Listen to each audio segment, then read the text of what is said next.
Assalamualaikum warahmatullahi wabarakatuh. Waalaikumsalam warahmatullahi wabarakatuh. Kedengeran nggak anak saya nangis? Tidak, Pak. Tidak, Pak.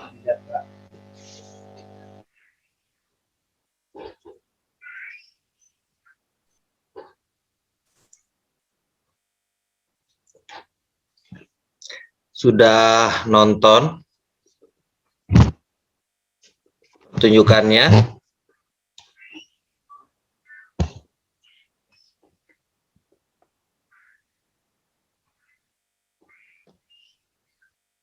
Sudah nonton belum videonya? Sudah, Pak. Sudah dibaca itunya, teksnya? Sudah, Pak. Sudah. Nanti di akhir komentar ya.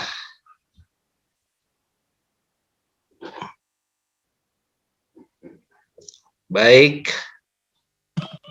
Bapak izin, Pak. Ya. Sebelumnya saya mau informasi, Pak. Ini Suci Andini belum bisa ikut pertemuan hari ini soalnya lagi sakit, Pak. Ya, sakit apa? Lagi diare, Pak. Ya. Ya. Adit juga, Pak, lagi ini terkendala, laptopnya lagi nge-freeze dulu, Pak.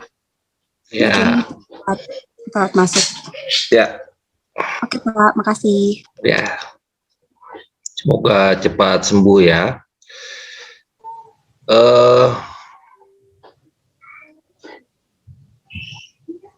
Hari ini kita akan membahas ini ya,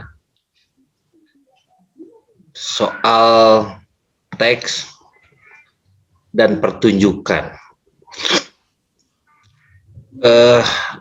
Saya tulisnya ini teks ya, karena nanti dalam beberapa hal artinya jadi meluas, tidak sekadar naskah atau drama saja gitu ya. Jadi di sini saya gunakan teks ya, meskipun dalam beberapa hal nanti sebenarnya merujuk ke drama sebagai teks ya, bukan drama sebagai pertunjukan. Jadi kita akan membahas ini, hubungan antara drama dan pertunjukan. Sebenarnya sekilas di pertemuan sebelumnya saya sudah bahas ini ya, bagaimana drama ini berbeda dengan karya sastra lain begitu ya, karena hubungannya yang paradoks gitu, atau dua dimensi begitu. Nanti di beberapa slide saya akan banyak bertanya dulu ke kalian sebelum saya coba jelaskan begitu ya. Jadi akan banyak pertanyaan hari ini. Lalu di akhir saya ingin ada pernyataan juga dari kalian bahwa kira-kira setelah misalnya membahas hubungan antara teks dan pertunjukan ini manfaatnya untuk apa gitu ya dalam praktiknya nanti. Jadi saya ingin kalian berpendapat itu ya. Kira-kira untuk apa ketika kita mempelajari ini tuh ya, dalam hal praktis atau misalnya dalam hal dunia akademik ya, bebas lah ya sudut pandang itu ya. Jadi saya ingin itu karena kita mesti pragmatis begitu ya. Ini tuh untuk apa, penting juga kalau dalam belajar apapun. Kalian bisa lihat slide-nya kan? Bisa, Pak. Bisa, Pak. Bisa ya? Oke.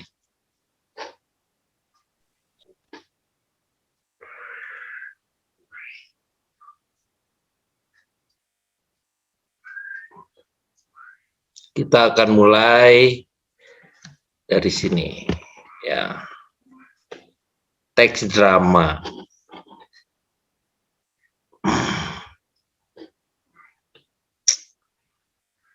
Teks drama saya akan menampilkan ini salah satu sosok sutradara juga dia riset gitu ya, ahli Shakespeare ini. Ya. Kita akan mendengar beberapa pernyataan para ahli begitu ya. Jadi namanya Stanley Wells ya. Ini ahli Shakespeare. Dia bilang bahwa drama itu adalah begini ya, pembacaan sebuah drama adalah pengalaman yang tidak lengkap. Kira-kira kenapa ya Stanley Wells ini berkomentar demikian? Ada yang ingin berpendapat? Jadi membaca drama itu pengalaman yang tidak lengkap. Lalu yang lengkap seperti apa, kan begitu ya? Kenapa dikatakan tidak lengkap? Izin masuk, Pak. Silakan. Mungkin maksudnya tidak lengkap itu tidak mengalami pengalaman secara langsung gitu, Pak. Kan kata Bapak kalau misalnya drama, misalnya kita berperan sebagai pencopet, kita punya pengalaman sebagai pencopet kan. Nah mungkin kalau misalnya hanya membaca, kita tidak punya pengalaman itu, Pak. Ya, terima kasih. Jadi nggak ada praktiknya begitu ya, nggak ada tindakannya. Baik, meskipun apakah benar-benar jadi pencopet nggak kira-kira kalau dalam tindakannya? Tidak, Pak. Tidak ya. Jadi tetap aja nggak ngalamin pencopet sebenarnya ya. Mungkin ngalamin pura-pura jadi pencopet begitu. Ya, terima kasih Desi. Ada lagi yang ingin berpendapat, kira-kira kenapa dia berkomentar demikian ya?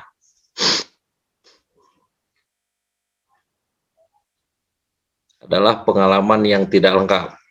Kalian kan kemarin sudah baca naskah drama tuh ya.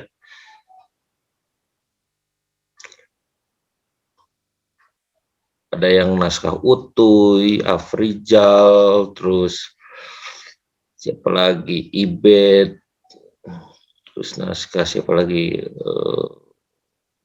Ai Prosidi, bahkan dari luar ya, Romeo dan Julia. Silakan, siapa lagi yang ingin berkomentar? Pertanyaannya, kenapa Stanley Wells ini komentar demikian? Atau kalian nggak sependapat? Silakan, ada lagi selain Desi? Kenapa ya komentarnya ini pengalaman yang tidak lengkap?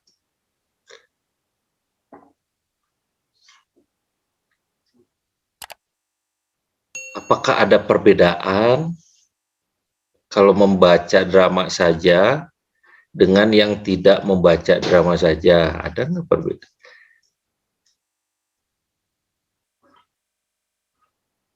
Silakan.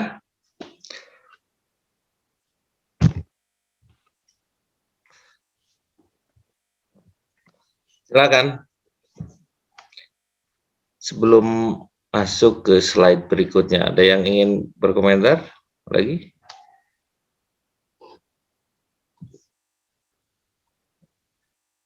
Kenapa tidak lengkap? Membaca drama, kenapa pengalaman yang tidak lengkap? Lalu harusnya ngapain dong, gitu kan? Supaya lengkap ngapain sih?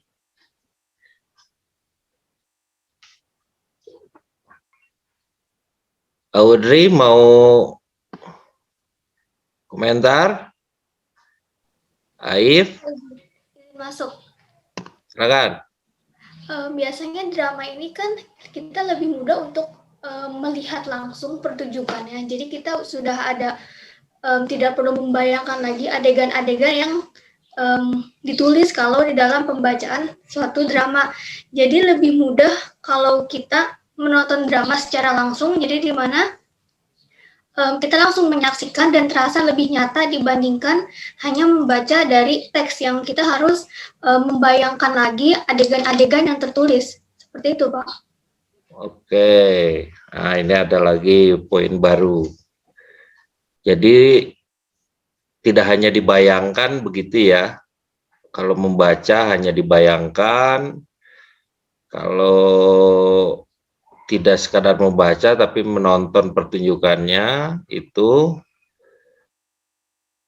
lebih tervisual, tergambarkan begitu ya, dapat dilihat, bahkan mungkin dapat dicium, diindra ya, bau, wangi tubuh tokohnya barangkali gitu ya. Oke, ada lagi? Ya ini menarik poinnya. Jadi drama itu ya ada di wilayah 2 dimensi itu ya, bahwa pertama dibaca tapi juga dia ada orientasi untuk dipertunjukkan ya, untuk ditonton, maka akan lebih lengkap kalau tidak sekadar membaca. Audrey, kira-kira ketika kamu membaca naskah drama begitu ya, terus pasti atau mungkin ada imajinasi kan yang muncul begitu ya. Nah, imajinasi ini katakan kamu juga nonton pertunjukannya, ya. Nah, kira-kira gimana tuh yang sudah kamu imajinasikan dengan yang kamu tonton, apakah gimana? Sama atau gimana ya kira-kira? Kalau dari yang kemarin yang saya tonton dengan teks yang saya baca, imajinasi yang saya bayangkan dari teks sama setelah saya tonton dramanya itu lebih beda. Kayak seperti penggambaran tokoh ini dan tokoh ini, terus lokasinya juga walaupun sudah dijelaskan di suatu desa, tetap saja yang saya bayangkan desa yang di teks dan desa yang di video beda, seperti itu, Pak. Beda ya, oke. Iya. Nah ini nanti kita akan bicarakan bahwa ya yang satu diproduksi di imajinasi begitu ya, yang satu dia sudah imajinasi itu sudah diproduksikan begitu ya, sudah diproduksinya mungkin oleh aktor, oleh sutradara, jadi sudah berbeda ya. Bisa nggak membedakan itu? Kalian membaca drama punya imajinasi ya, peristiwa ada dalam imajinasi kalian. Kalau kalian nonton pertunjukan, nah itu sudah perwujudan dari imajinasi si pembaca naskah, begitu ya, kurang lebih ya. Kan ada sutradara, ada aktor, mereka kan baca naskah tuh. Yang pasti sebelumnya juga sama pengalamannya ketika membaca naskah itu ada imajinasi. Nah, cuma bedanya mereka mewujudkan imajinasi itu ke dalam pertunjukan. Lalu pertunjukan itulah kita tonton. Jadi itulah ada perbedaannya ya. Nah ini juga nanti kita akan bicara pengalaman tidak lengkap ini apa juga maksudnya begitu. Nah itu ada perbedaan ya. Nah ini yang kedua, kita akan mendengar komentar yang kedua. Ada yang tahu ini siapa? Kelihatan tidak? Ini siapa ya?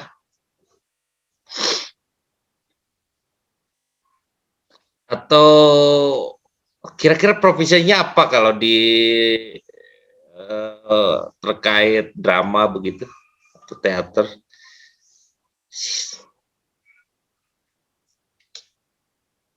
Penulis naskah, sutradara, aktor atau apa nih? Ada yang tahu nggak? Tidak ya. Ini namanya Stanislavski. Konstantin Stanislavski. Orang mana ya kira-kira? Dari namanya bisa menebak nggak kira-kira orang mana nih? Rusia bukan, Pak? Rusia, Pak. Wah, Rusia. Kok bisa tahu kamu ada pengalaman dengan orang Rusia? Ada skinya, Pak. Oh, ada ski-skinya. Oke. Ya, dia Moskow ya, Rusia. Nah, ini komentarnya.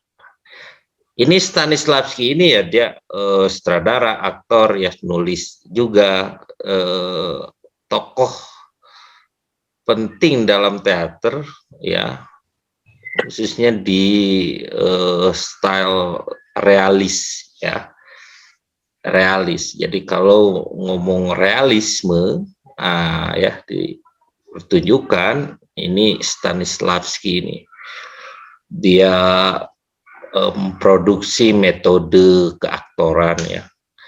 Nanti kita akan bahas nih pada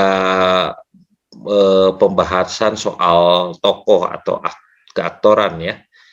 Orang ini wajib dibahas ya. Karena pengaruhnya wah ini sangat kuat begitu ya. Bahkan di dunia teater itu beberapa ada yang menganggap begini, kalau misalnya kalau ingin jadi kalau ingin jadi aktor begitu atau ingin membuat pertunjukan yang bagus itu harus paham dulu Stanislavski katanya begitu ya, harus mengalami dulu gaya acting Stanislavskian. Nah, itu ya, ada yang menganggap seperti itu. Nanti kita akan bahas lagi ya soal Stanislavski ini. Ada bab khusus nanti, karena kita akan banyak ngomongin sekarang itu ke wilayah pertunjukannya. Ya, kalau di awal mungkin banyaknya ke naskah, drama sebagai teks, kalau nanti drama sebagai pertunjukannya. Nah ini adalah transisinya, kita harus jelas dulu apa yang berkaitan dengan teks dramanya, tertulis, apa yang berkaitan dengan pertunjukannya. Ini masih wilayah transisi. Nah komentarnya begini, hanya di atas panggung drama dapat diungkapkan keutuhan dan signifikasinya. Terus, ya ini mirip dengan pernyataan tadi Audrey ya, jadi lebih utuh ya, lebih terlihat signifikansinya ya, hal-hal yang penting yang jelasnya begitu ya. Jadi tidak sekadar imajinasi lagi begitu ya.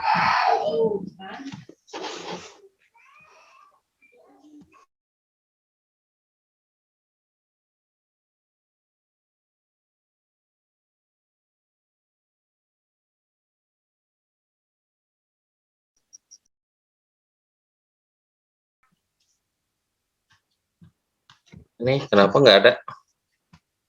Ah ini siapa ya kira-kira? Nggak tahu juga, belum ada yang kenal ya. Tapi pernah dengar nggak namanya? Belum juga? Belum, Pak. Belum juga. Oke.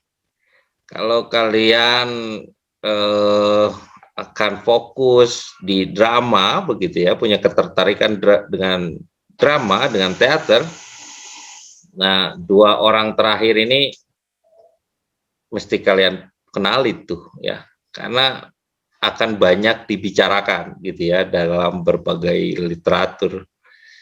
Ini adalah Bertolt Brecht. Dia juga penulis, juga sutradara. Dia juga apa namanya, punya metode acting yang berbeda ini dengan Stanislavski ya. Ini orang yang mengkritik gaya Stanislavski, acting Stanislavski. Tapi nantilah dibahasnya ya, apa yang dikritik begitu. Kalau Stanislavski itu dia realis, nah ini banyak mengkritik soal realis itu ya.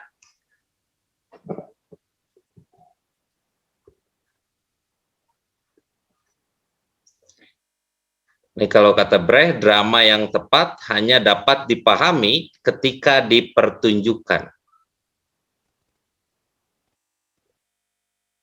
Drama yang tepat hanya dapat dipahami ketika dipertunjukkan. Ada nggak kalian baca naskah, lalu nonton pertunjukan dan menjadi lebih paham? Ada yang begitu, punya pengalaman begitu? Tapi jangan yang saya kasih teks kemarin terus kalian nonton pertunjukannya, karena itu teksnya bukan naskah ya.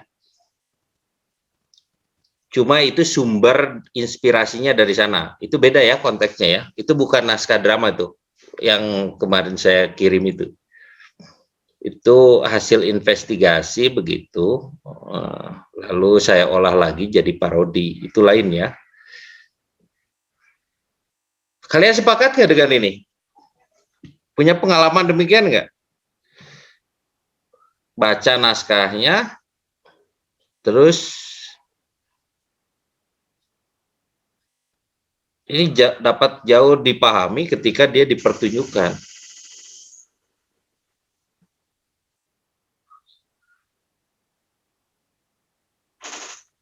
Sepakat nggak?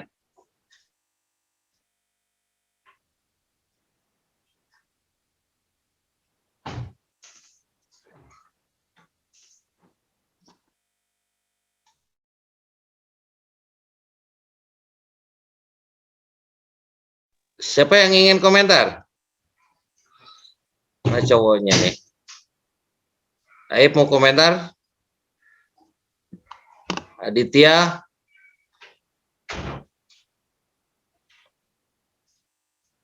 Siti Romlah?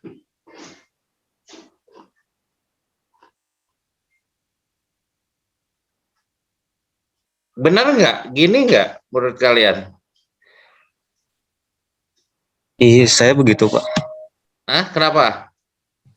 Soalnya kalau baca di buku tuh belum bisa dapat apa gitu yang maksudnya.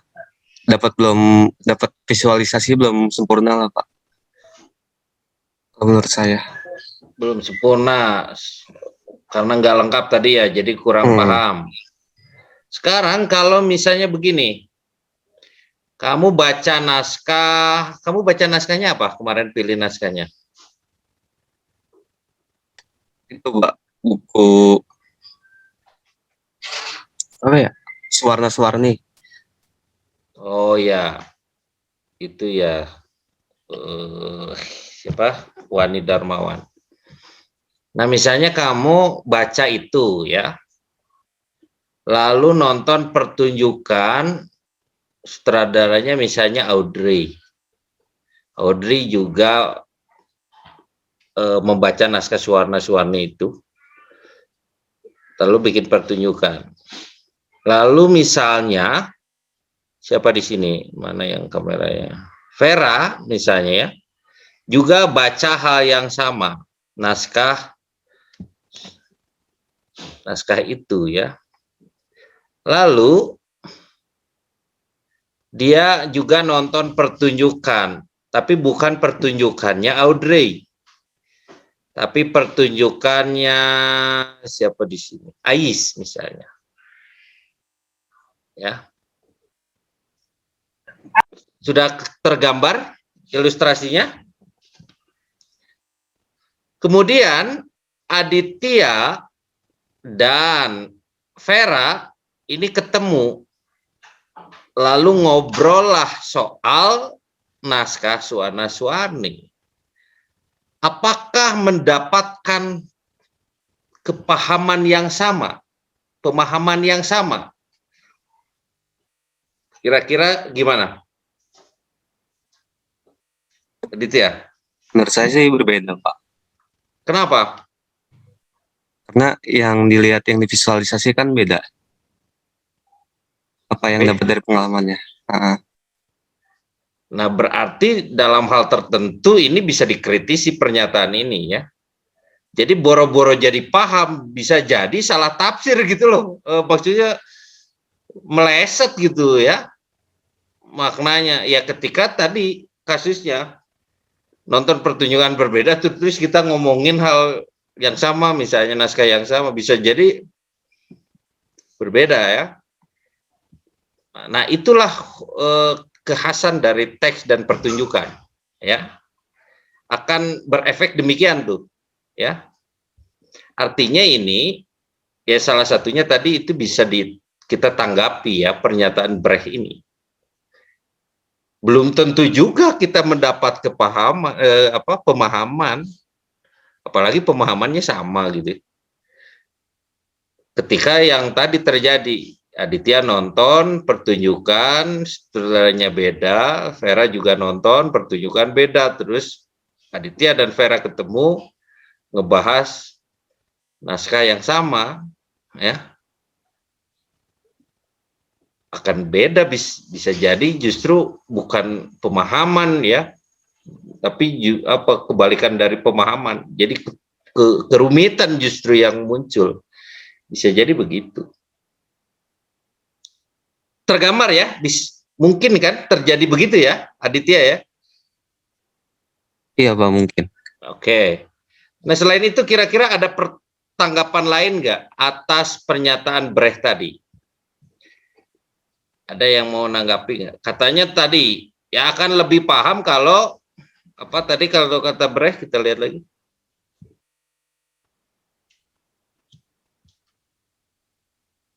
Drama yang tepat hanya dapat dipahami ketika dipertunjukkan, tuh bahasanya drama yang tepat gitu ya, hanya dapat dipahami ketika dipertunjukkan. Oke, ada pernyataan dulu dari kalian? Ada tanggapan nggak?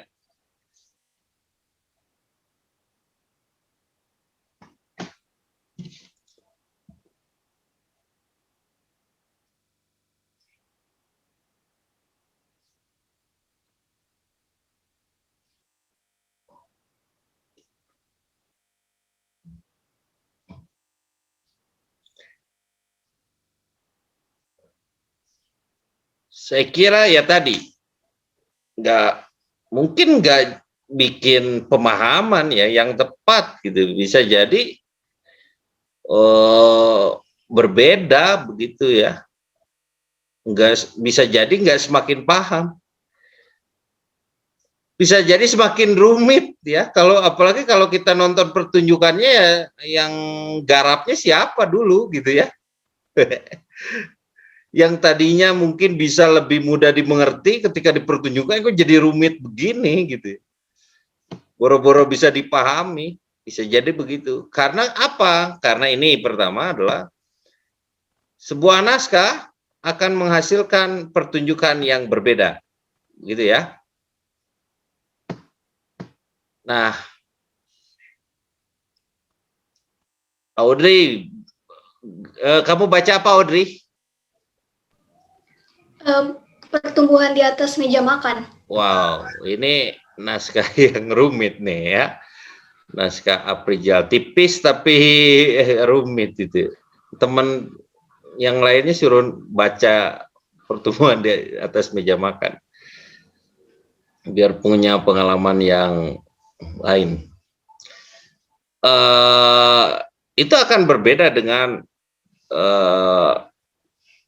ketika digarap oleh Aditya tuh ya, atau Fitri garap pertumbuhan di atas meja makan, pasti menghasilkan pertunjukan yang berbeda.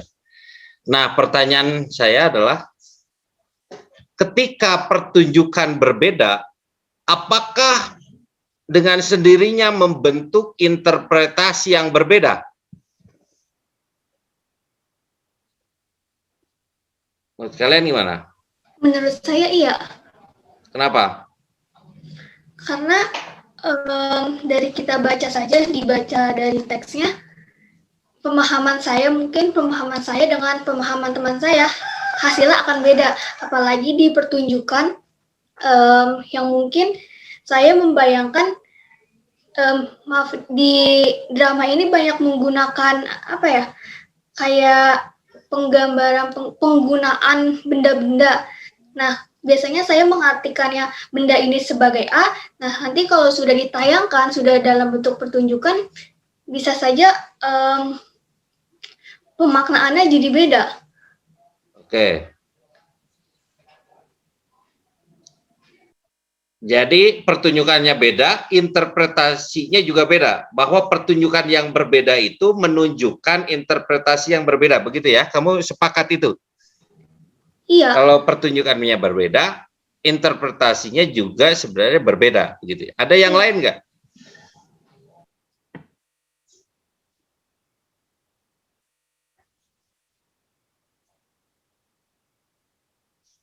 Yang lain mau mengafirmasi? Atau ada yang mau berbeda pendapat? Ketika pertunjukannya berbeda, apakah itu berarti membentuk interpretasi yang berbeda?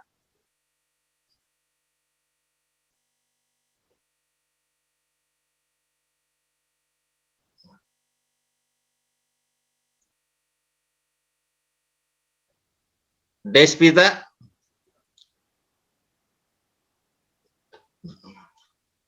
Walid?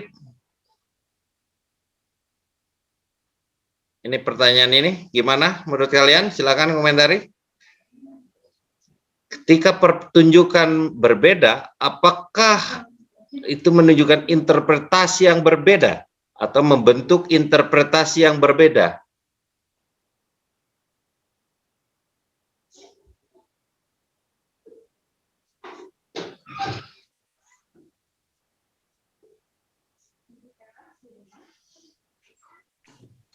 Izin masuk, Pak.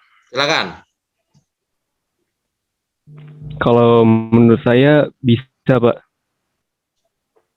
Kenapa? Bisa menimbulkan interpretasi yang berbeda. Karena interpretasi itu kan tafsir ya, Pak. Jadi setiap individu punya menafsirkan suatu pertunjukan itu, Pak. Bahkan jika pertunjukannya sama pun bisa berbeda interpretasi tiap orang. Oke. Nanti saya punya analogi ya. Apakah kalian yakin dengan jawaban itu ya? Hampir sama ya, Audrey dan Walid, bahwa pertunjukan berbeda, yaitu berarti menunjukkan bahwa interpretasinya yang berbeda. Saya percaya bahwa setiap pertunjukan itu berbeda faktanya ya.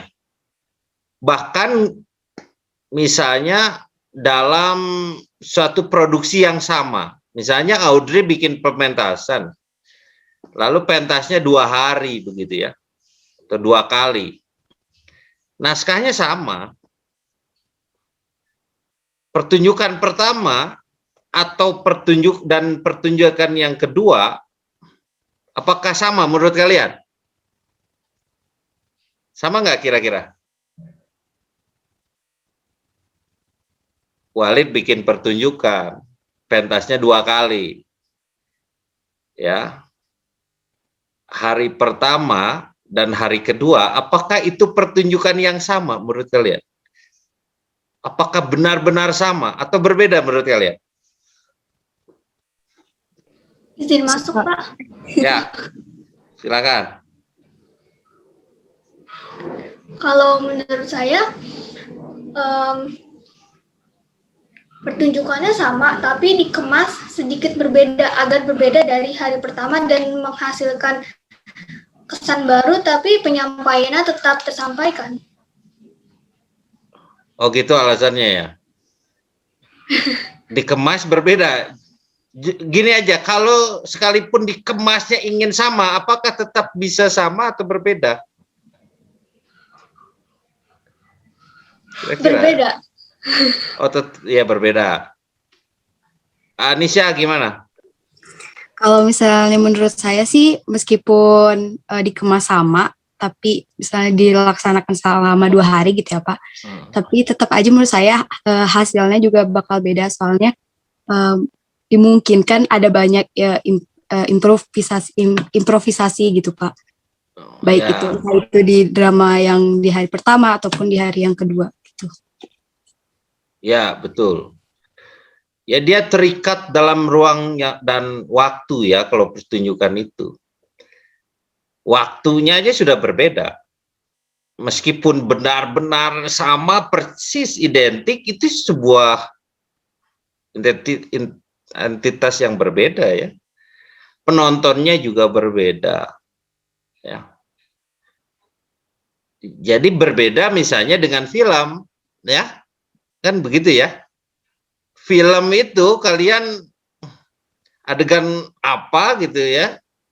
Kalian nonton sekarang, nonton lagi seminggu kemudian. Apakah berubah nggak tuh ketika kalian nonton lagi tuh? Rekaman yang sama. Tidak ya. Persis tuh peristiwanya karena sudah dokumentasi ya, direkam. Pertunjukan itu meskipun naskahnya sama, dia berbeda. Nah itulah makanya saya percaya bahwa faktanya setiap pertunjukan itu berbeda, ya. Tapi kalau saya, meskipun berbeda, itu belum tentu menunjukkan interpretasi yang berbeda. Tapi saya lebih ingin menjelaskan bahwa ketika pertunjukan itu berbeda, Audrey bikin pertunjukan, naskahnya sama misalnya dengan Anissa bikin pertunjukan, ya, Aditya juga bikin pertunjukan. Pasti pertunjukannya berbeda kan?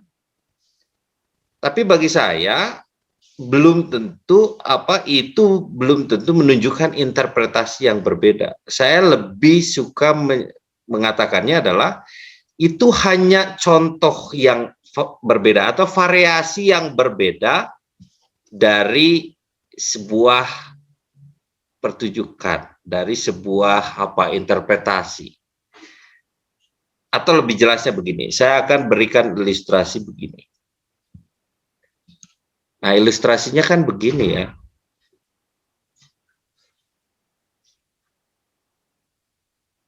Kenapa saya memberikan ilustrasi ini?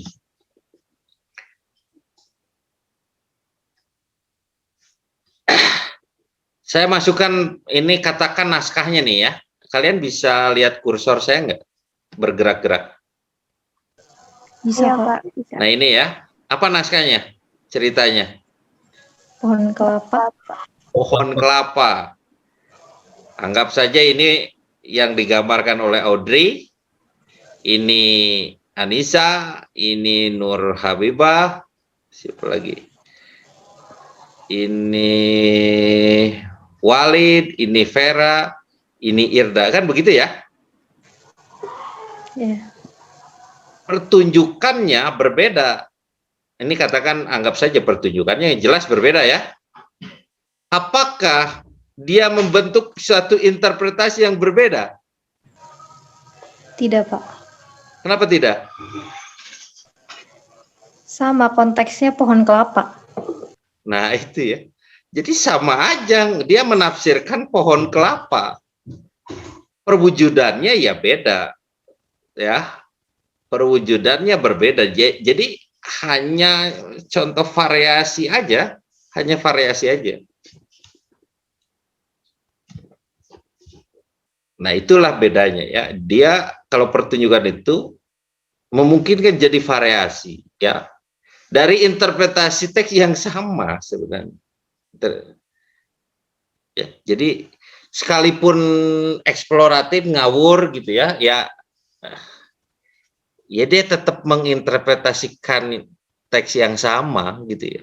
Dia tidak membuat interpretasi teks yang berbeda, enggak, teksnya sama gitu. Pohon kelapa ini kan pohon kelapa semuanya, nggak ada jadi pohon mangga atau pohon palem atau jadi pohon apa. Ini semuanya menafsirkan pohon kelapa. Nah, katakan begitulah ya ilustrasinya. Ini supaya lebih peka lagi lah apa perbedaan dari drama sebagai teks dan pertunjukan.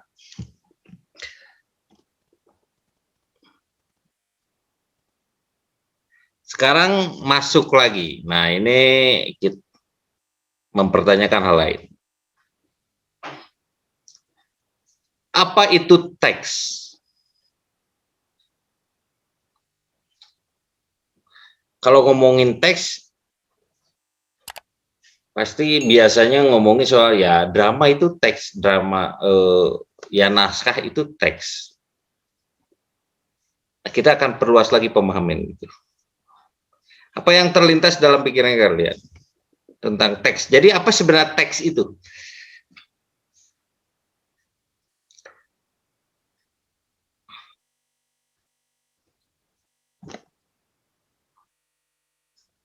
Berapa menit lagi ya ini? Anissa, berapa menit lagi? Tadi mulai sekitar jam 9.20-an, mungkin jadi 50 menit lagi, Pak. Masih panjang. Apa itu teks? Ada yang ingin jawab? Bolehlah berdasarkan apa aja. Termasuk, Pak. Silakan. Menurut saya Siapa teks ini? itu Mana aku belum muncul? Ya silakan lanjut. menurut saya teks itu adalah sebuah tataran kata atau susunan kata yang ataupun sebuah wacana yang berbentuk lisan. Lisan ya? Lisan atau tulisan? Tulisan, ya. Oh, tulisan. Iya, tulisan maksudnya. Oh, tulisan ya. Kata-kata yang membentuk wacana begitu ya? Berbentuk Iya, Pak. tulisan. Iya. Berwujud tulisan begitu ya.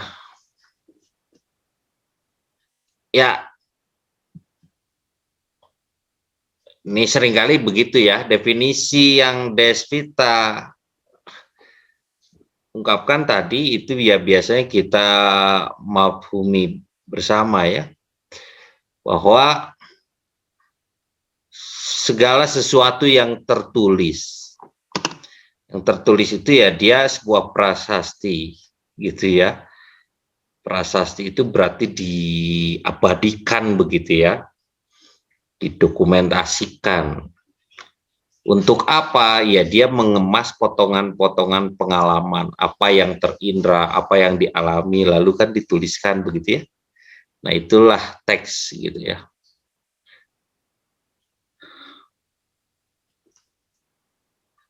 Tapi kalau ngomongin teks, ini Roland Barthes lain lagi. Roland Barthes ini ahli semiotik ya. Nah, kalian sudah itu teori sastra, mestinya udah pernah mendengar nih. Kalau dulu dengan saya teori sastranya ini pasti akan mendengar Roland Barthes ya, ahli semiotik. Kalau kata dia, teks itu enggak sekadar tertulis gitu ya. Teks itu ruang multidimensi ya.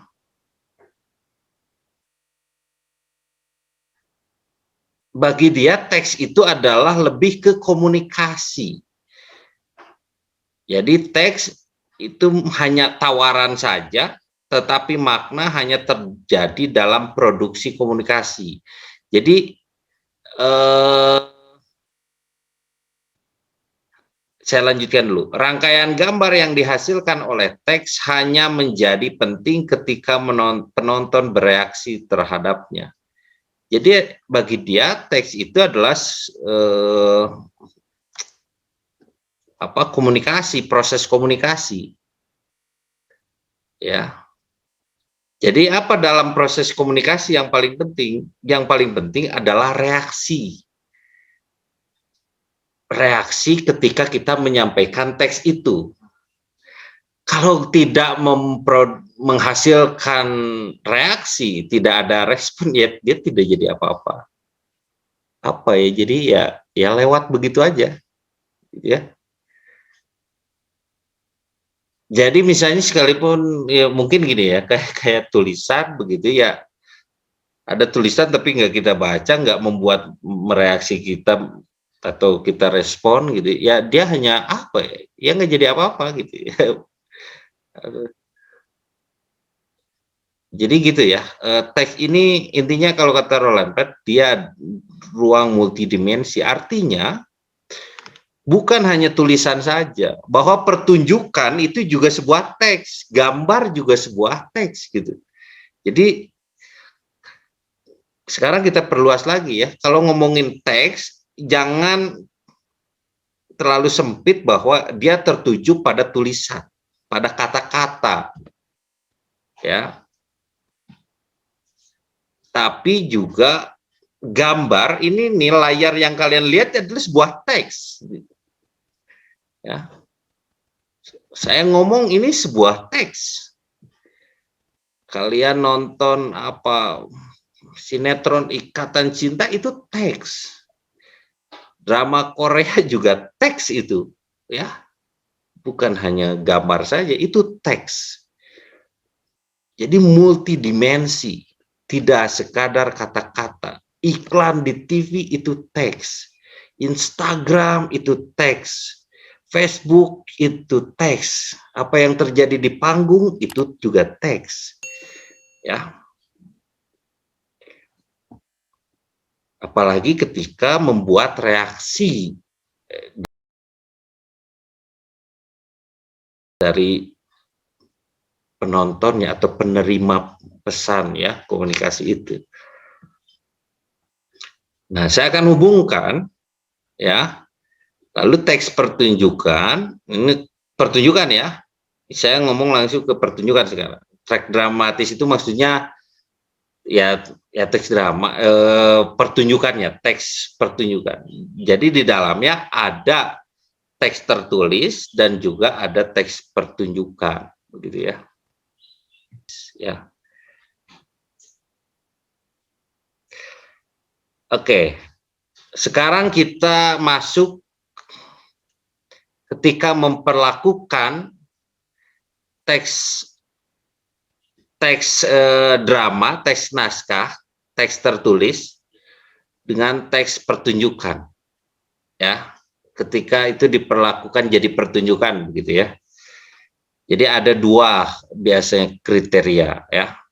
Ini saya sebutnya oposisi teks pertunjukan, pertentangan dari teks drama, ya, dan pertunjukan.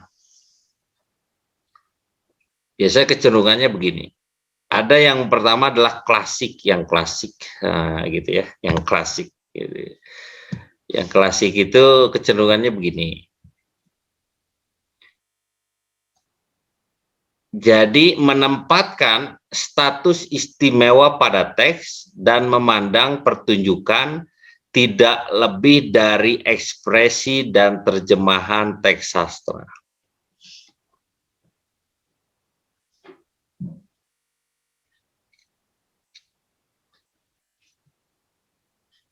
Ada yang bisa coba jelaskan ulang pernyataan ini? Jadi gimana maksudnya ya?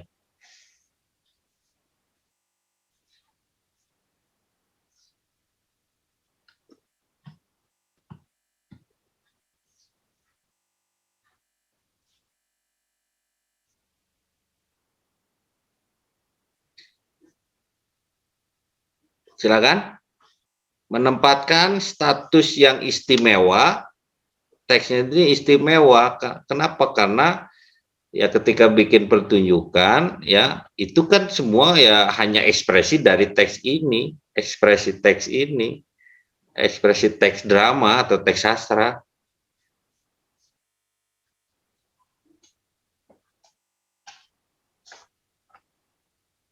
Bisa menangkap ini enggak? Jadi maksudnya apa? Pada kategori ini, jadi gimana tuh?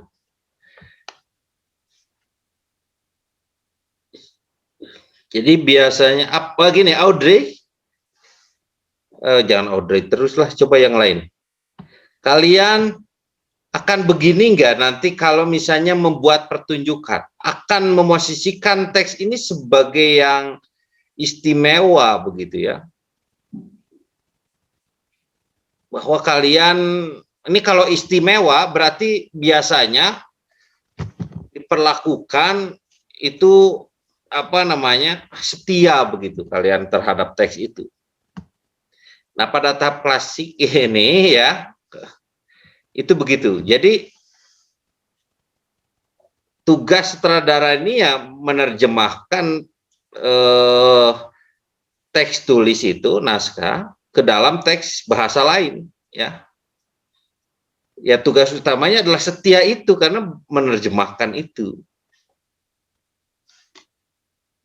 Nah, saya ingin kalian membayangkan kalau kalian akan membuat pertunjukan, apakah kalian akan memperlakukan teks seperti itu?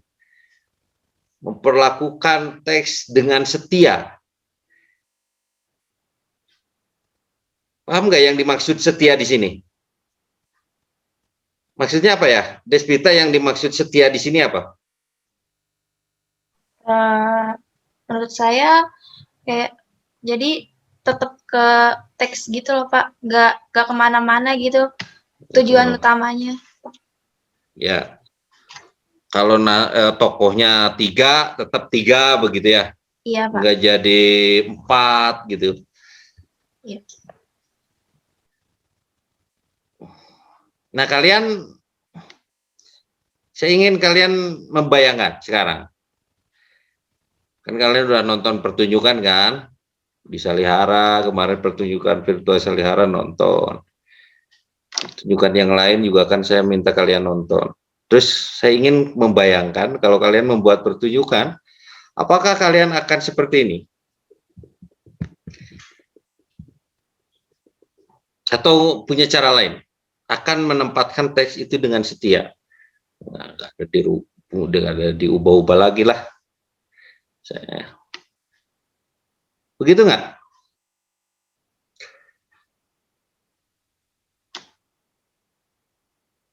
Silakan.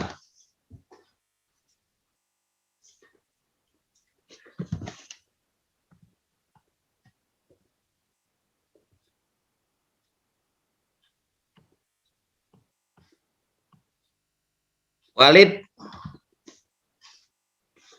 Ini cowoknya mana lagi nih? Iya, Pak.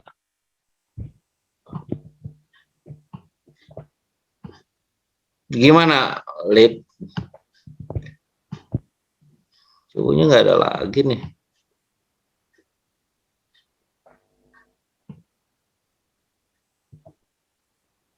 Mau komentar nggak, Hamzah? Saya bertanya tadi begitu. Kalau kalian menjadi sutradara, apakah kalian juga akan memperlakukan seperti ini teks itu?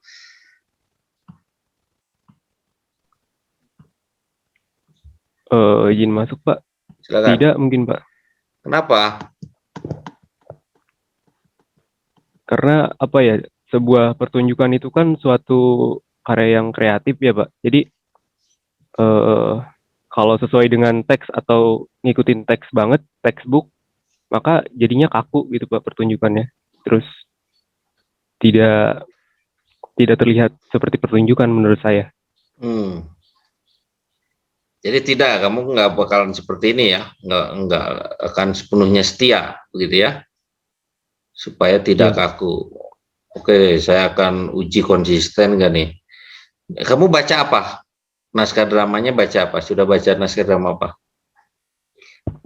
Saya Romeo dan Julia, Pak. Romeo dan Julia. Lalu kamu misalnya membuat pertunjukan tuh Romeo Julia, tapi akhirnya itu nggak jadi mati bersama tuh. Kamu buat seperti itu. Misalnya seperti itu ya, kan berbeda tuh. Akan semacam itu? Mungkin seperti itu?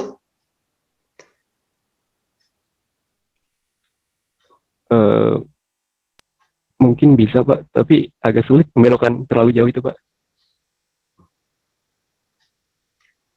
Kenapa sulit?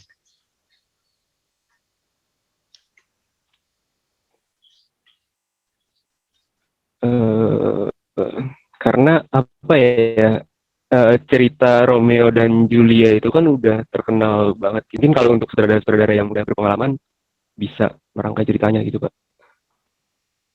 Gitu.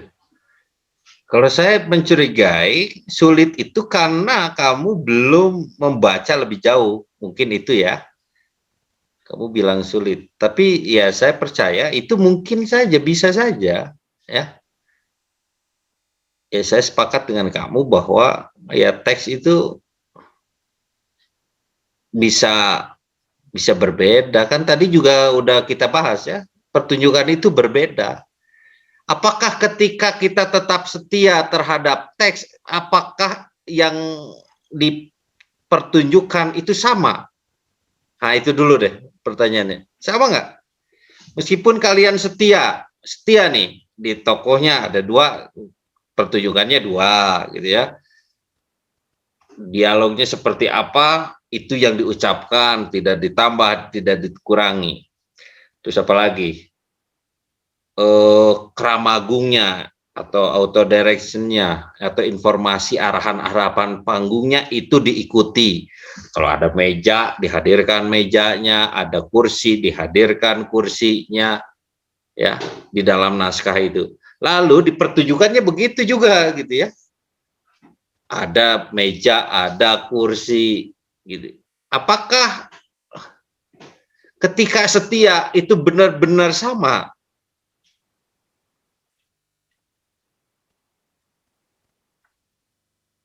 Sama nggak? Meja yang ada di dalam drama misalnya dengan meja ketika kalian membuat pertunjukan, sama nggak meja?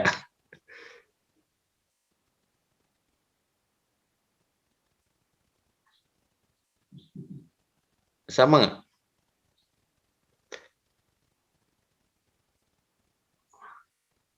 Saya kira beda ya. Ya tadi pertunjukan itu kan berbeda dengan naskah ya. Maka ini jadi problematik kalau tetap setia. Ini yang klasik-klasik ini itu yang setia terhadap teks itu dia beresiko ya, beresiko. Beresikonya apa? Ya tadi beresikonya adalah saya menangkap ketakutan Wali tadi. Oh sulit katanya kan, melenceng jauh sulit.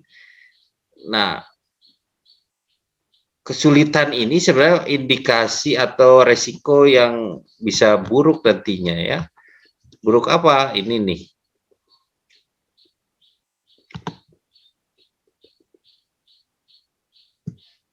Jadi penganutnya ini seringkali berpikir sedang membela integritas dan kemurnian teks gitu. Nggak bisa, jangan diubah lah. Penulis itu kan susah payah dan lain sebagainya begitu ya. Kita harus membela apa ya, integritas penulis atau teksnya gitu, kemurnian dari teksnya. Padahal bukan itu gitu soalnya. Dia sedang membela pemaknaan atau pembacaan terhadap teks. Jadi jangan ngomong-ngomong membela kemurnian teks gitu ya. Dia sedang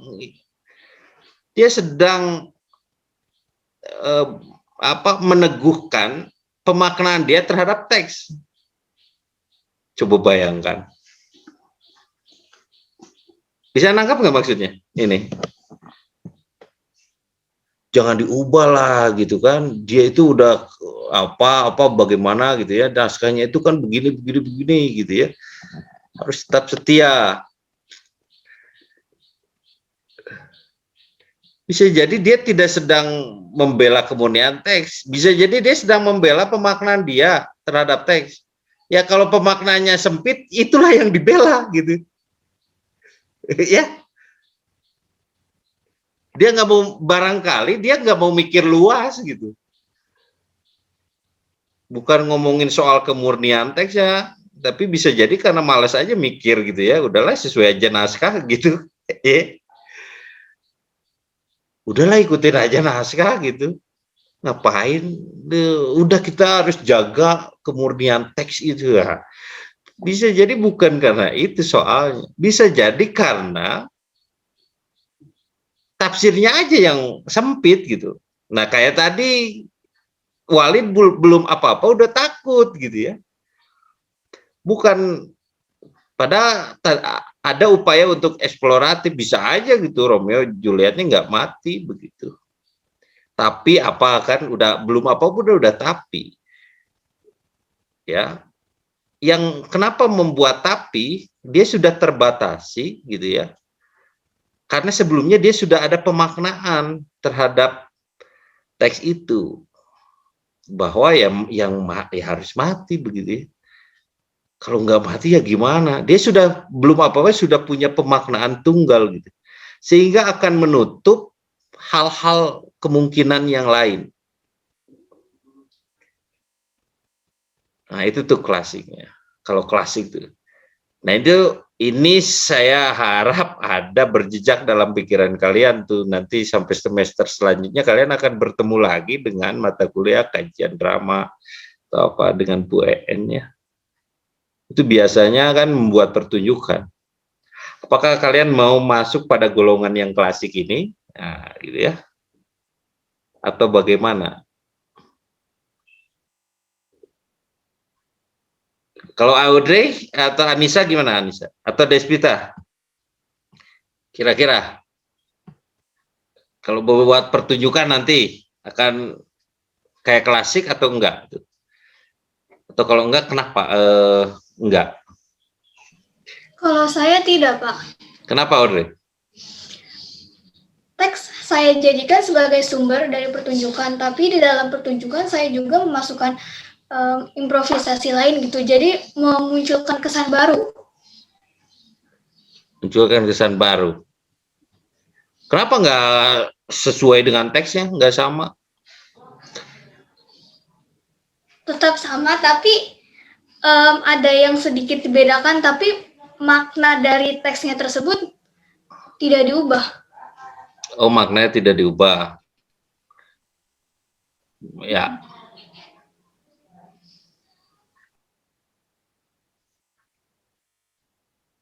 Ya, itu pilihan ya, nanti kalian mau tetap sama atau tidak. Tapi begini, seringkali ya yang penganut yang klasik ini, dia berdalih bahwa ketika tetap setia dengan teks, itu dalihnya biasanya bahwa dia sedang misalnya berusaha menjaga kemurnian teks itu. Dia nggak mau obrak-abrik lagi teksnya karena takut kemurnian teks itu berubah, ya, ternodai. Padahal bukan ternodai, ya dia sedang membela pemaknaan teks yang tunggal. Berarti kan dia sebenarnya sedang menutup kemungkinan pemaknaan teks yang lain. Menutup variasi-variasi teks lain gitu loh. Ya, jadi orang yang ini bukan orang, ini penganut yang klasik ini Audrey, jadi dia sudah menutup diri membuat variasi-variasi lain gitu ya, harus sama pokoknya. Tapi kan problem ya, nggak bisa sama. Pertunjukan yang sama pun kan dipentaskan berulang kali itu nggak sama gitu. Maksud saya ya tetap berbeda. Kenapa nggak dimanfaatkan aja untuk membuat eksplorasi lain? Ketika teks dan pertunjukan itu berbeda, kenapa nggak dimanfaatkan aja mengeksplorasi? Kalau kata Walid tadi ya kita bisa kreatif gitu. Saya sih berharap kalian tidak berada di wilayah klasik ini ya, yang menganggap harus setia pada teks dan lain sebagainya. Kata setia itu mesti ditafsirkan ulang. Ya. Seringkali bukan setia, males aja mikir gitu. Biasanya kan gitu ya. Males aja mikir.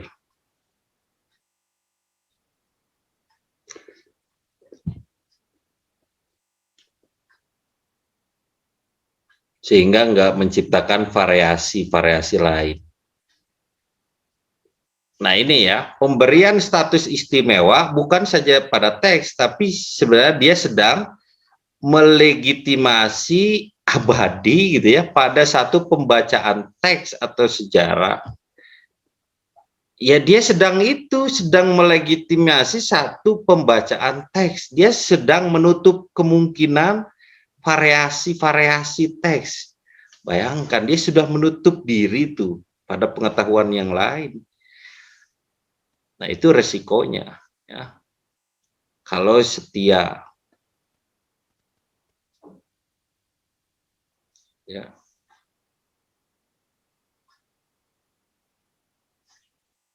Ini apa ya? Ya saya punya pengalaman misalnya masih banyak penganut yang klasik begini ya, setia pada teks.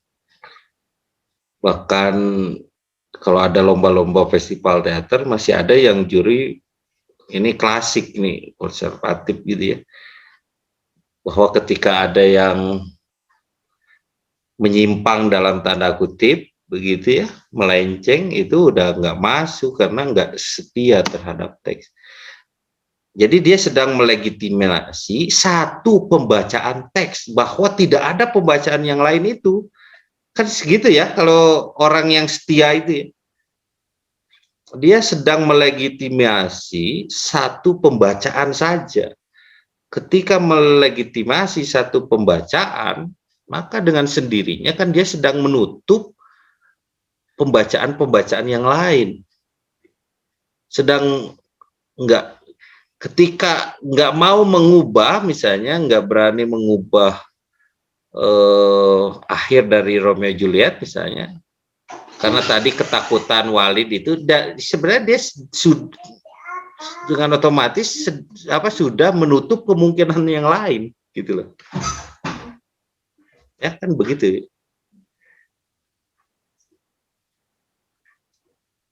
Fetisisme itu pengkultusan, pengagungan tekstual. Jadi teks itu seolah-olah agung, ya, yang perlu disembah, begitu ya. Nah itu fetisisme itu istilahnya. Jadi teks kita harus sujud gitu ya pada teks, pada naskah drama. Apa yang tertulis di dalam naskah drama ya harus setia. Itu kalau klasik tuh begitu ya. Tapi ya dia beresikonya seperti ini ya.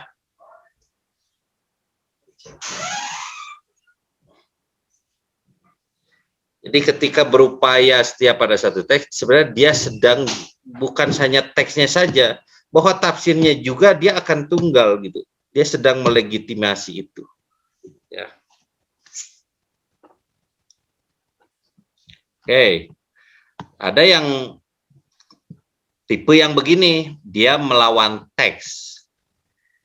Nah, Audrey ini ada cikal bakal sama Walid ini orang-orang yang melawan teks. Ya, melawan teks karena dia udah nggak mau itu dengan naskah. Ya, manfaatkan itu ya kalau ingin melawan dalam tanda kutip ya, manfaat. Jadi menolak radikal terhadap teks.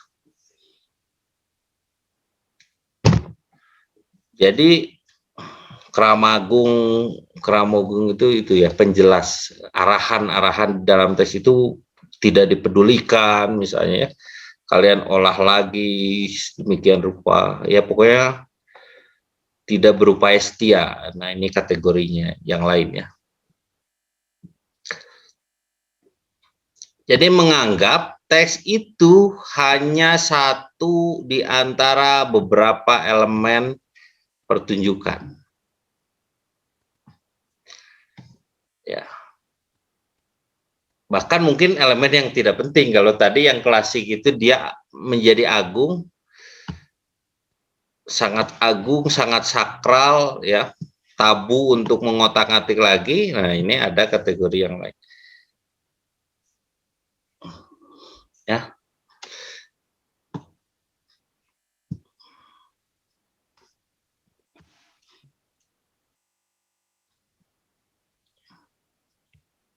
Perbedaan teks dan pertunjukan. Ini masih selalu begitu ya, kita akan ngomongin perbedaan. Kira-kira apa aja tuh perbedaan teks dan pertunjukan menurut kalian? Bedanya apa? Yang saya maksud teks ini ya drama lah begitu ya, atau tertulis, pertunjukan, ya pertunjukan. Apa bedanya? Perbedaan teks tertulis dan teks pertunjukan.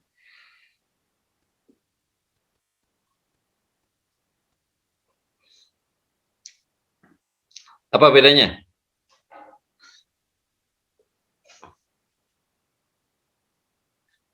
Kalau teks tertulis bagaimana, teks pertunjukan bagaimana? Silakan.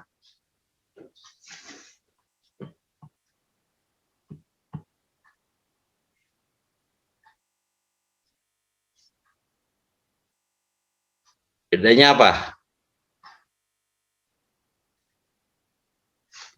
Teks naskah atau drama, ya, naskah drama dengan pertunjukan. Bedanya apa ya? Atau sama, nggak ada bedanya? Sama atau beda?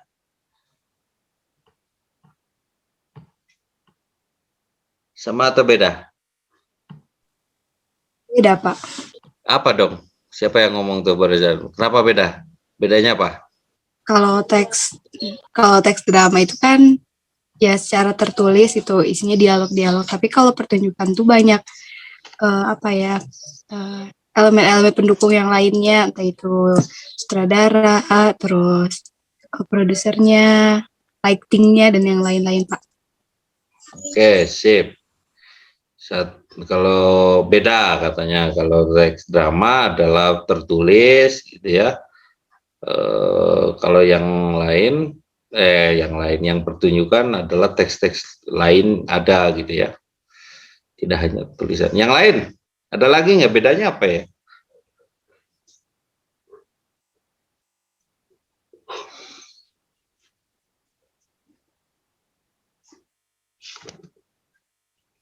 Pertama dari segi ini dulu ya. Soal verbal dan non-verbal tadi misalnya disinggung Anissa soal tertulis dan yang tidak tertulis. Kurang lebih begitu ya. Yang verbal, yang tertulis, yang terucapkan, ada yang tidak terucapkan.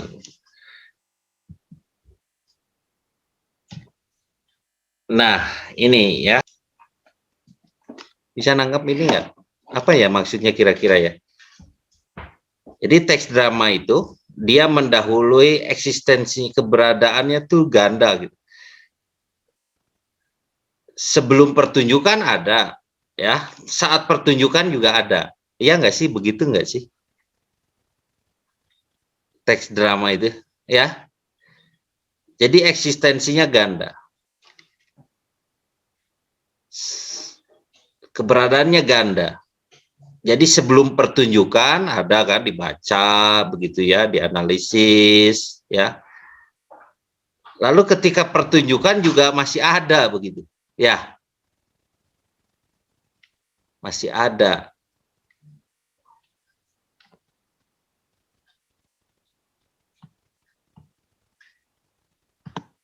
Lalu misalnya yang lain, ini kita dapat membaca teks drama seolah itu bukan teater, bukan pertunjukan. Sebaliknya, teks teatrikal ini bisa dibaca hanya sebagai deskripsi aja. Hanya deskripsi aja gitu.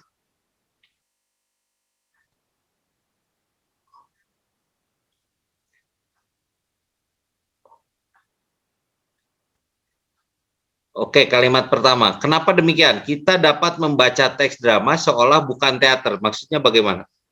Seolah bukan pertunjukan. Maksudnya apa ini? Kira-kira ya? Ya kan tadi ini sudah dibahas juga sebelumnya. Jadi kalau kita membaca teks drama, kita bisa mengabaikan pertunjukan. Maksudnya gini, kita bisa hanya menganggap itu sebagai teks sastra aja. Kan begitu ya? Kalau kita membaca drama, kalian membaca drama, apakah langsung punya beban untuk membuat pertunjukannya? Enggak ya, bisa aja kalian nikmatinya ya hanya sebagai karya sastra aja. Meskipun dia punya potensi untuk, bukan punya potensi, dia juga kadang ditulis untuk dipertunjukkan. Tapi kita sebagai pembaca kan bisa memosisikan drama itu sebagai sastra aja. Soalnya bukan teater gitu. Tapi sebaliknya kalau teks teater atau teks pertunjukan, itu bisa dibacanya sebagai deskripsi aja. Ya bisa aja misalnya kalian dengan cara tertentu, misalnya lah kalau ingin ilustrasinya itu kalian nontonnya sambil merem aja, misalnya kan kayak deskripsi aja cukup, nggak ada visualnya gitu ya, nggak lihat orang adegannya seperti apa, bisa begitu ya, bisa hanya untuk ya hanya deskripsi aja, di dalamnya kita mendapatkan informasi tentang tokohnya siapa, latar waktu, tempat. Nah, itu perbedaannya. Perbedaan yang lain kita bahas dari komponen teks pertunjukannya.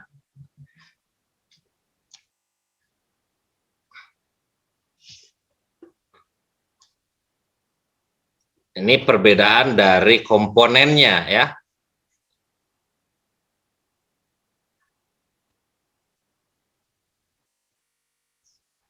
Terdiri dari dua bagian berbeda namun tidak dapat dipisahkan. Di dalamnya ada dialog, ada keramagung ya. Kalau naskah drama gitu ya. Audrey, di naskah Afrizal itu apakah ada keramagung, arahan panggung? Tidak ada, Pak. Walah, tidak ada. Kita bahas setelah ini ya.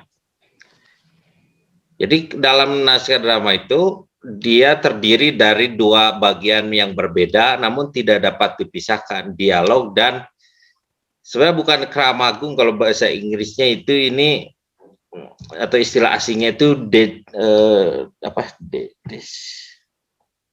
dediskalia ya, atau apa sih? Saya lupa istilah. Jadi agak kurang pas. Ya intinya arahan panggung. Jadi ada dialog, ada arahan panggung dan lain-lain. Arahan panggung itu misalnya soal setting ruangnya, ya, setting waktu, misalnya malam hari dan lain sebagainya. Nah dalam teks drama itu selalu ada itu tuh, pasti mengandung itu dialog dan keramagung.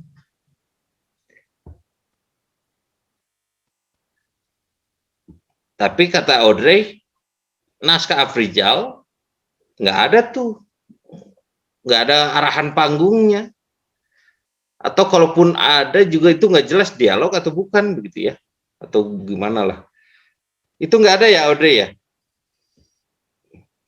Kalau menurut saya tidak ada. Jadi yang ada apa dong? Bapak, mungkin ada tapi samar, kayak waktu memerankan, waktu berpidato di atas meja atau di atas kursi seperti itu. Ya. Anissa, kamu baca apa, naskah apa? Saya anarkis, Pak. Anarkis mati kebetulan. Oke, ada nggak arahan panggungnya? Ada, Pak. Misalnya gimana? Misalnya, oh iya, kan ada dialog, terus orang gila itu mengangkat gagang telepon gitu. Oh, itu ya ada ya, begitu ya? Ada. Nah, begini, bahkan saat Kramagung tidak ada, secara tekstual ya, itu masih tetap ada.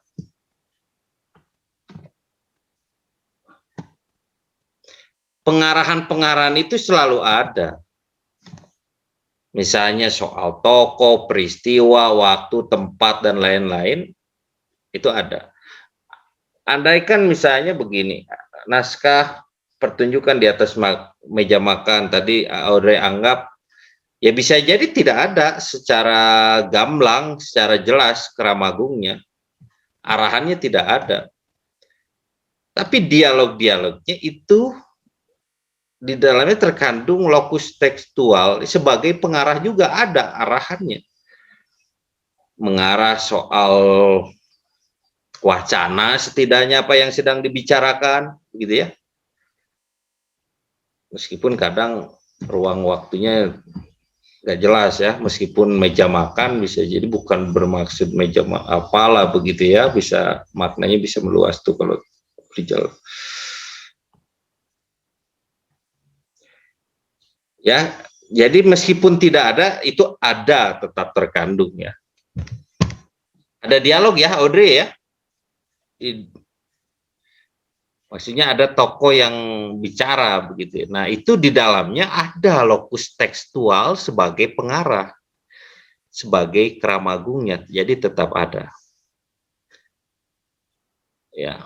Nah, ini penjelasannya. Arahan-arahan itu menunjukkan konteks di mana komunikasi teatrikal berlangsung.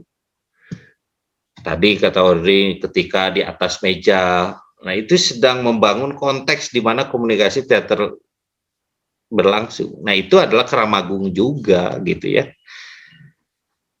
Jadi itulah komponen teks pertunjukan, komponen teks drama itu ada dua ya. Aduh maaf ya, ini banyak istilah, teks pertunjukan, teks drama gitu ya. Tapi ya sengaja lah, kadang ya itu karena paradoks ya, dia sekaligus juga dua, selalu bermakna dua kan tadi. Berapa menit lagi? Udah mulai gelisah kali ya. Oke. Sebentar ini nih. Yang ketiga adalah perbedaannya ya, ini komponennya ya dalam teks itu. Dialog itu disampaikan oleh tokoh ya, didelegasikan lewat tokoh ya, dialog itu ya. Dialog itu juga menggambarkan macam-macam ya, tadi arahan soal waktu, ruang, dan lain sebagainya. Tapi dia disampaikan oleh tokoh. Kalau Kramagung biasanya dia disampaikannya oleh penulisnya. Iya nggak? Gitu ya. Meskipun ya sekarang bentuknya udah macam-macam. Disampaikan oleh penulisnya. Kayak tadi orang gila mengangkat apa ya. Dia disampaikan oleh penulis ya, memberikan penjelasan kepada pembaca, menunjukkan kapan, di mana, ngapain gitu ya, siapa, kan itu tuh orang gila, berarti menunjukkan orang gila ya sedang mengangkat apa gitu ya, memberikan arahan terpisah dari dialog tentang moving, gerakan atau tindakan-tindakan. Nah, itu komponennya tuh ya, dalam drama itu begitu. Ada dialog, ada Kramagung. Nggak ada Kramagung pun secara gamblang kayak pertumbuhan di atas meja makan, di dalamnya mengandung arahan-arahan tetap aja. Tadi aja Audrey menjelaskan ketika tokoh siapa di atas meja makan, kan itu udah menjelaskan arahan tuh. Ya, memberikan arahan penjelasan pada saya setidaknya. Meskipun di naskahnya kan nggak ada petunjuk ya, Audrey betul ya begitu ya, nggak ada petunjuk yang gamblang kayak naskahnya Anissa. Nah sekarang antara aktivitas tekstualnya, Bedanya apa nih? Ini berkaitan dengan aktivitas tekstual. Ketika kalian membaca, ketika kalian nonton, nah itu apa perbedaannya itu? Apa perbedaannya aktivitas membaca dan aktivitas menonton? Ini sedikit lagi. Apa perbedaannya? Aktivitas membaca dan aktivitas menonton. Kalau membaca bagaimana? Misalnya. Silakan.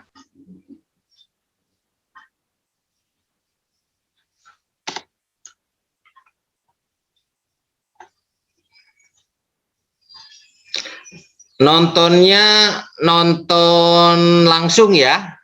Anggap kita ngomongin dulu nonton pertunjukan yang live. Ya. Bukan nonton pertunjukan di YouTube misalnya. Yang live dulu. Apa perbedaannya kira-kira? Membaca dan nonton live.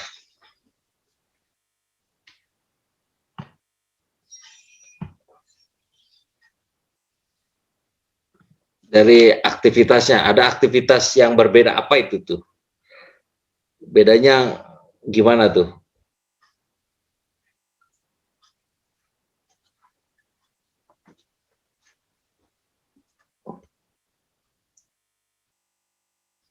Ada yang mau coba ngomong? Bedanya apa ya? Aktivitas, ya, siapa tadi? Ya, silakan.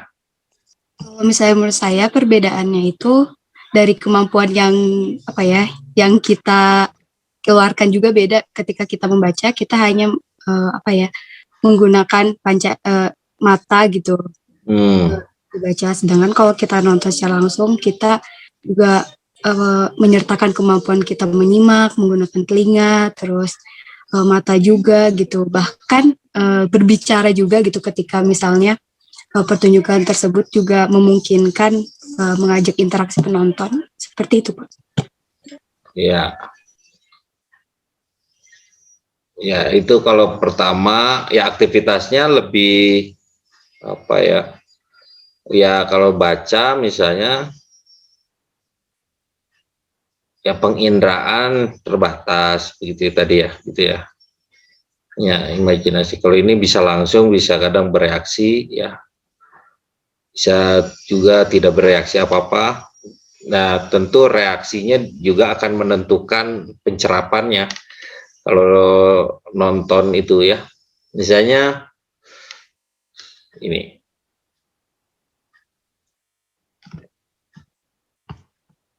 Kan tadi sudah dijelaskan bahwa ekspresinya, kalau teks drama itu kan bersifat linguistik. Ya. Lalu performanya berganda. Ada verbal, ada non-verbal ya. Performansinya, pertunjukannya kan begitu ya. Nah, ini berkaitan dengan Anissa tadi. Ini bagus Anissa ya. Jadi teks drama itu kan teks sastra. Dia kalau baca itu ya dia bisa diimajinasikan. Kalau rumit kita bisa baca ulang lagi. Kalau nggak ngerti kita bisa baca ulang lagi. Entah berapa kali Audrey itu membolak-balik naskah Afrizal Malna itu ya. Iya gitu nggak? Atau sekali udah paham gitu, Audrey? Berkali-kali, Pak. Ada yang teman kamu ada yang sudah baca naskah Afrizal Malna itu? Setahu saya yang di kelas yang naskahnya sama itu Ami. Ya, itu ketika kita rumit, kesulitan, ya bisa diatur tuh ruang dan waktu bacanya, ya. Misalnya waktu membacanya ya ketika saya nagih-nagih misalnya, ya. Ketika ditagih dosen kalian membuat waktu membaca, kalau enggak ya enggak gitu. Ruangnya mau di kamar di mana ya. Ada yang kelewat bisa diulang lagi kan begitu ya kalau baca itu. Kalau nonton nggak begitu tuh, kalau langsung ya nonton langsung. Beda kalau nonton live, nonton di YouTube.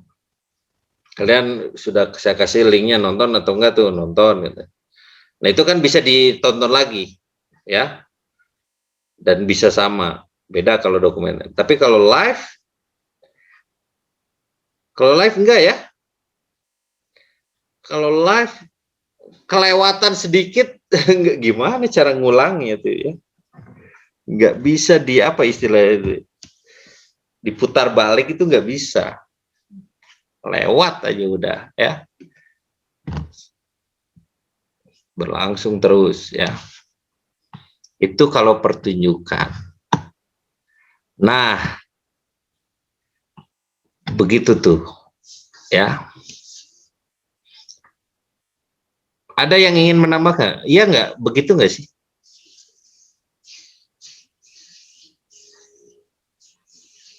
Mungkin banyak lagi ya, aktivitas-aktivitas yang berbeda lainnya.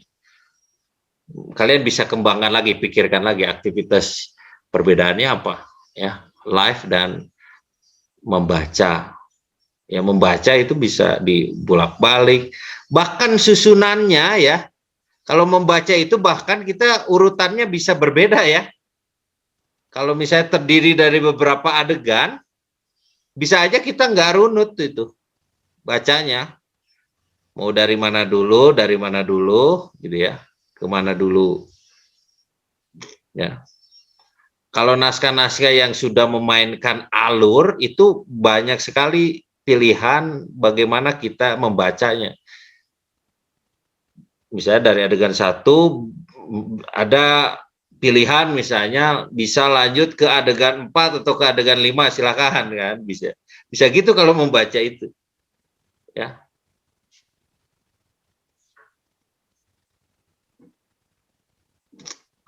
Kalau pertunjukan bisa begitu, tapi itu ditafsirkan dulu oleh sutradara kan. Ya penonton hanya menonton tafsir aja dari sutradara. Nah, itu perbedaannya. Nah, saya ingin sebentar, 2 slide lagi. Berapa menit lagi ya nih saya? Udah habis ya? Ya sih Pak, udah Hah? habis sebenarnya waktunya. Tapi mungkin kalau sedikit lagi nggak apa-apa Pak. Nggak apa-apa Ya. kan teman-teman?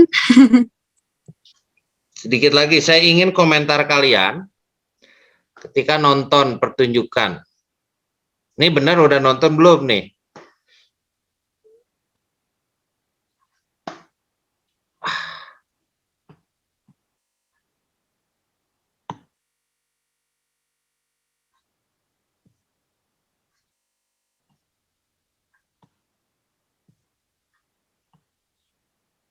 Jadi ini saya ringkas dulu ya. Jadi teks dari sebuah drama mungkin mengacu pada naskah tertulisnya atau mungkin merujuk pada apa yang dilakukan, yang divisualkan. Teks drama ditulis dalam dialog. Nah, dialog ini dia mengandung subtext yang sering dianggap sebagai drama yang nyata. Oke, ini tadi belum ya. Subtext itu sesuatu yang ada di balik teksnya. Apa itu sesuatu yang ada di balik teksnya? Itu terkait dengan biasanya ya psikologinya, perasaannya, bagaimana peristiwanya, yang melatari peristiwanya. Itulah yang mempengaruhi dialog, karena ada subteks di dalamnya. Kalau kata Stanislavski, subteks ini paling penting dalam pertunjukan. Jadi penonton datang ke pertunjukan untuk apa? Kata Stanislavski adalah dia untuk mendengarkan subtext. Karena kalau nggak mendengarkan subtext, ya baca aja di rumah naskahnya. Ya, misalnya gini, ada kata apa? Ya, saya ulang lagi lah. Ya, kata misalnya aku mencintaimu. Itu subteksnya banyak sekali kemungkinannya. Aku mencintaimu itu, si tokoh ini mengatakan aku mencintaimu itu subteksnya bagaimana? Bisa lemah lembut, apakah betul lemah lembut gitu ya? Kenapa harus lemah lembut? Misalnya karena di dalamnya ada perasaan tulus atau apa dan apa. Tapi kalau misalnya subteksnya marah, misalnya hitung-hitungan lah misalnya peristiwanya begitu ya, lagi sepasang kekasih lagi sedang hitung-hitungan dan ya lagi berantem, bisa jadi ngomong aku mencintaimu juga beda nadanya, subteksnya. Apakah aku mencintaimu? Apakah begitu? Misalnya kalau lagi marah, lebih pasnya gimana tuh subjeknya? Meskipun bisa aja ya, lagi marah ngomongnya aku mencintaimu. Bisa aja itu bisa lebih bengis, ya nggak sih? Ya, kayak menyiksa orang gitu, tapi dengan cara yang santai gitu. Itu kadang efeknya juga beda ya, dengan nyiksa orang tapi dengan tenaga yang itu biasa. Tapi kalau menyiksa orang sambil santai, sambil makan, sambil mendengarkan lagu klasik, itu juga akan beda. Nah, itulah yang dimaksud dengan subteks. Jadi yang harus disampaikan itu ada apa di balik teks itu. Kata aku mencintaimu, subteksnya itu bisa beragam. Jadi kalau dalam pertunjukan, subteks menjadi penting. Itu yang mesti diolah oleh aktornya. Karena penonton, kalau kata Stanislavski, dia datang ke gedung pertunjukan untuk mendengarkan subteksnya. Terus tadi penulis drama membuat teks yang beroperasi dalam ruang dan waktu dan menciptakan gambar panggung yang dinamis ya. Nah ini tadi belum dibahas ya soal plot ya. Plot drama itu begitu berkembang ya sehingga banyak tema ya. Strukturnya juga semakin berkembang ya, eksposisi soal eksposisi, klimaks, dan maksudnya ini tuh sudah untuk konklusinya di bagian akhirnya. Ya. Membaca naskah secara intens. Nah, ini sebenarnya fungsi harapannya ya. Ketika kita membaca teks bisa membedakan teks gitu antara apa perbedaannya drama dan pertunjukan, naskah dan pertunjukan. Ketika sudah mulai peka terhadap perbedaan-perbedaan itu, terhadap konsekuensi-konsekuensinya, maka diharapkan kita bisa lebih memahami lagi ketika misalnya mau membuat pertunjukan. Atau ketika kita nonton pertunjukan tuh kita punya kepekaan lebih ya dalam membaca sebuah pertunjukan ya. Jadi bisa lebih jelas lagi, bisa lebih kritis lagi, entah itu saat membaca, latihan, atau saat kita nonton pertunjukan orang lain. Jadi ini penting kalau bagi saya perbedaan-perbedaan ini, ya, antara teks, naskah, dan pertunjukan. Supaya, nah tadi kan saya kasih ada yang klasik, ada yang mendobrak, melawan. Nah kalian misalnya kalau membuat karya ya silakan, bukan misalnya setia tidak boleh, tapi tadi ada konsekuensinya, ya ada konsekuensinya. Ya kalaupun setia, ya setidaknya kita mendapat pemahaman yang lain gitu ya. Karena seringkali ketika ngomongin soal kesetiaan tuh terhadap teks ya dia menutup diri dari tafsir-tafsir lain. Terus soal plot tadi kembali lagi ya, perkembangannya ini sekarang semakin banyak sekali variasinya ya. Bahkan ada pertunjukan yang tanpa menulis naskah dahulu ya. Atau bahkan naskah itu selesai ketika sudah selesai dipertunjukkan.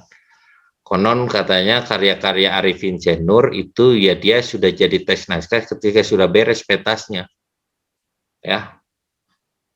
Jadi latihannya ya secara lisan lah mungkin begitu ya. Ini kayak gini aja.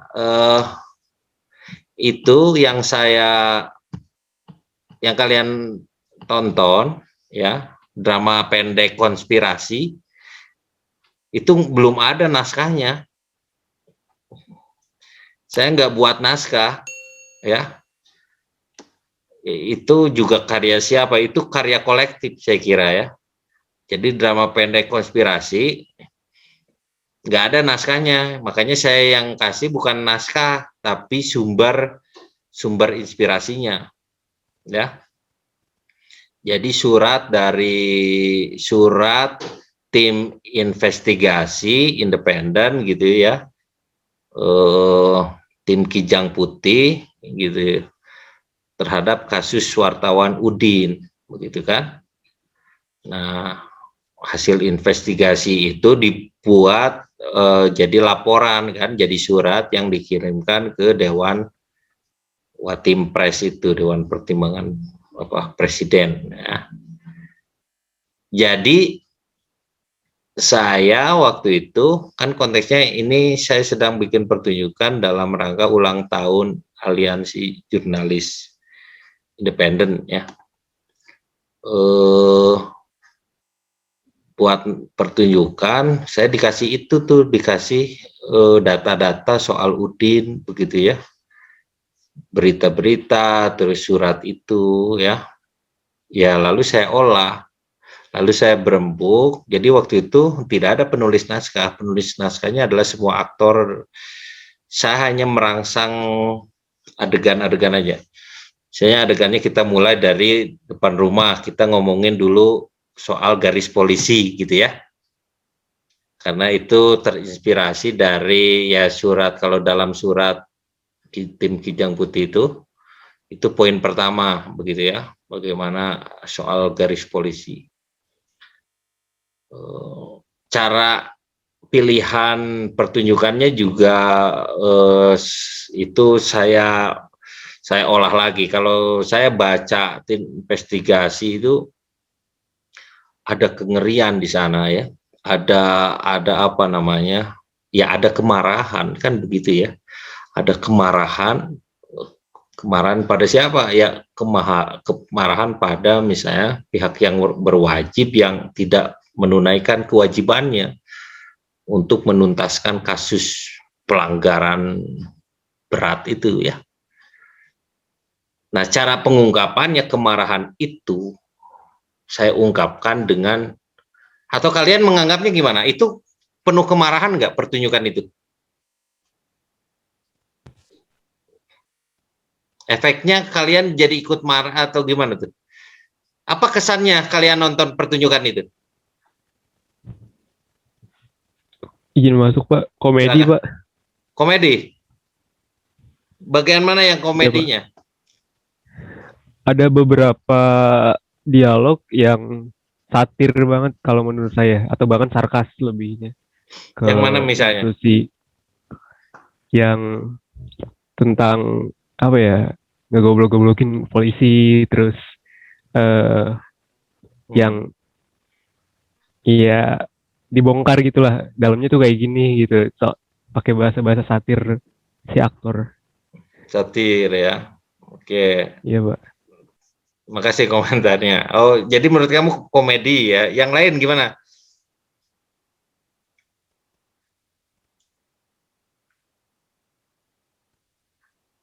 Kalian menikmatinya gimana?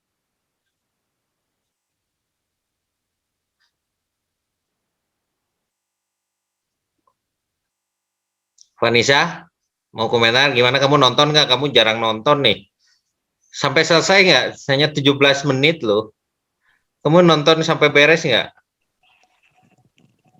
Nggak lagi? Nggak? Nonton Bapak sampai beres. Tumben, biasanya nggak sampai beres kamu. Gimana komentarnya? Saya sih nonton drama konspirasi yang ini menurut saya banyak nyindir sama kehidupan nyata para polisi gitu Pak. Nyindir. Komedi juga kamu nangkapnya? Jujur saya nggak ketahuan nontonnya, tapi mungkin ada beberapa kata yang gombalan-gombalannya itu yang termasuk komedi. Oh, kamu mah gombalannya ya, yang komedi itu. Iya. Ya, ada lagi? Udah itu, oke. Oke, saya tutup ya ini bagian akhir. Nah, itu adalah contoh bagaimana membuat pertunjukan itu bisa dari mana saja, ya, bisa dari mana saja.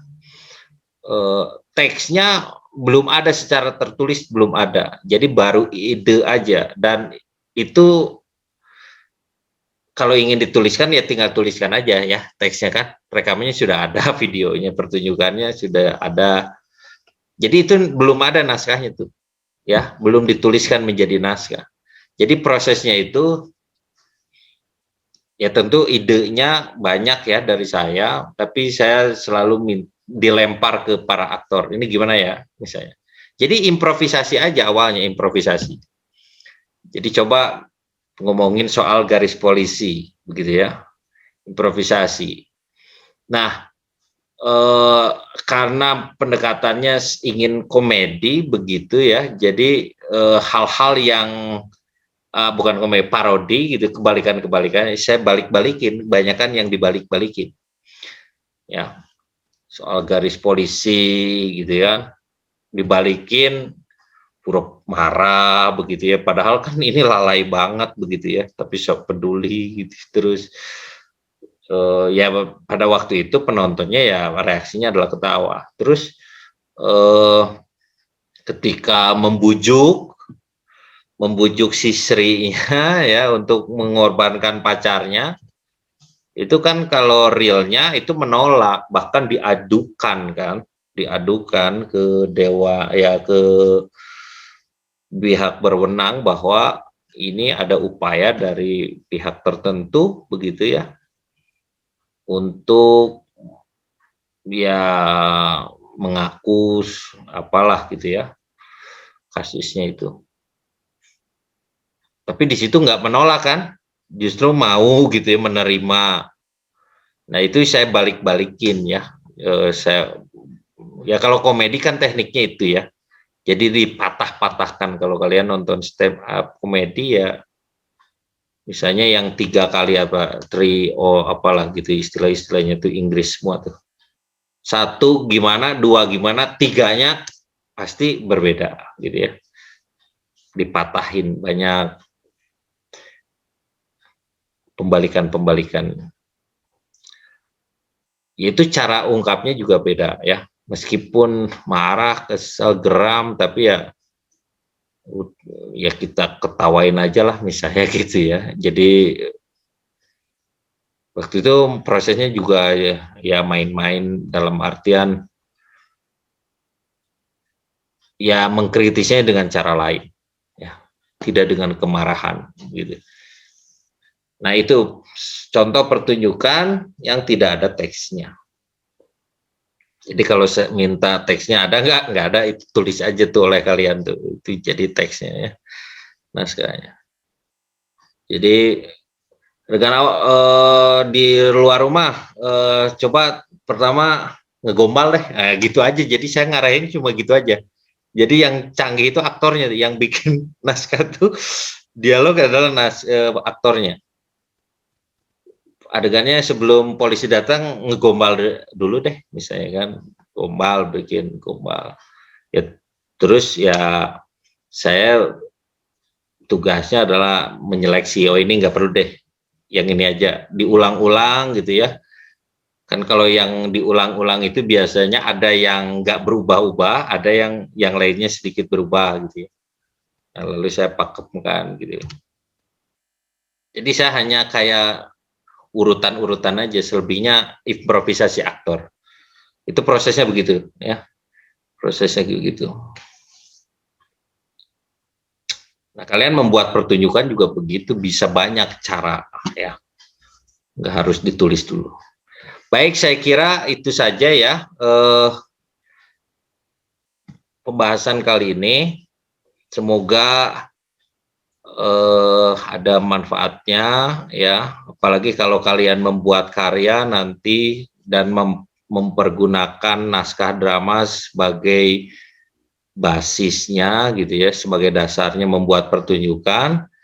Maka tadi poin-poin tadi sebenarnya bisa kalian olah lagi, kalian ingat lagi, kalian kritisi, ya. Bagaimana memperlakukan naskah drama itu ketika kalian membuat pertunjukan? Apakah setia atau ada upaya-upaya pemberontakan, begitu dalam tanda kutip, ya? Saya kira itu. Ada yang ingin disampaikan terakhir kalian? Baik,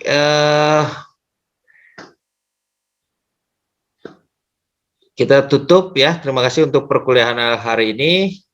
Assalamualaikum warahmatullahi wabarakatuh. Waalaikumsalam. Waalaikumsalam. Terima kasih, Pak. Waalaikumsalam warahmatullahi wabarakatuh. Pak. Ya. Terima kasih, Pak.